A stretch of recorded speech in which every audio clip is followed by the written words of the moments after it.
Hi friends, எங்கள் வீட்டு Christmas decoration பார்த்துடலாம் வாங்க.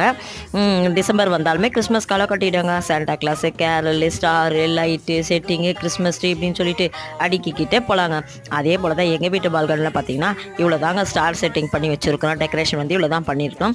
இது வந்து நான் லாஸ்ட் இயர் தாங்க இது வாங்கினேன். நான் இது லாஸ்ட் இயர் தான் வந்துச்சு, அதெல்லாம் நான் உடனே வாங்கிட்டேன். நான் இது ஃபுல்லாமே கோல்டன் கலர் லைட்டு. தூரம் பார்த்தாலும் செம்மையாக இருக்குது, கிட்ட பார்த்தாலும் சூப்பராக இருக்குங்க. இது மற்ற டெக்கரேஷன் ஐட்டம் எல்லாமே நான் வாங்கி ஒரு 4-5 இயர்ஸ்க்கு மேலேயே இருக்குங்க. உள்ளே நான் வச்சுருக்கிறது எல்லாமே மோர் தென் 5 இயர்ஸ் தான். இதெல்லாமே அப்படியே எடுத்து நம்ம பத்திரமா பேக் பண்ணி வச்சுருவோம். நம்ம வருஷம் வாங்க வேண்டிய வேலையே வராதுங்க.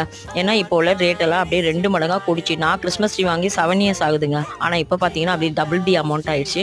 ஸோ அதனால் நம்ம பத்திரமா எடுத்து வச்சோம்னா நம்ம அப்படியே யூஸ் பண்ணிக்கலாம். இந்த குடியில் வந்து நாங்கள் செட் பண்ணது பொம்மை மட்டும் தான் வாங்கி வச்சுருந்தோம். இந்த டெக்கரேஷன்லாம் பார்த்துட்டு எப்படி இருந்து சொல்லுங்கள். இந்த வீடியோ பிடிச்சா லைக் பண்ணுங்கள். எல்லாம் ஹாப்பியாக கிறிஸ்மஸ் கொண்டாடுங்க. Wish you happy Christmas.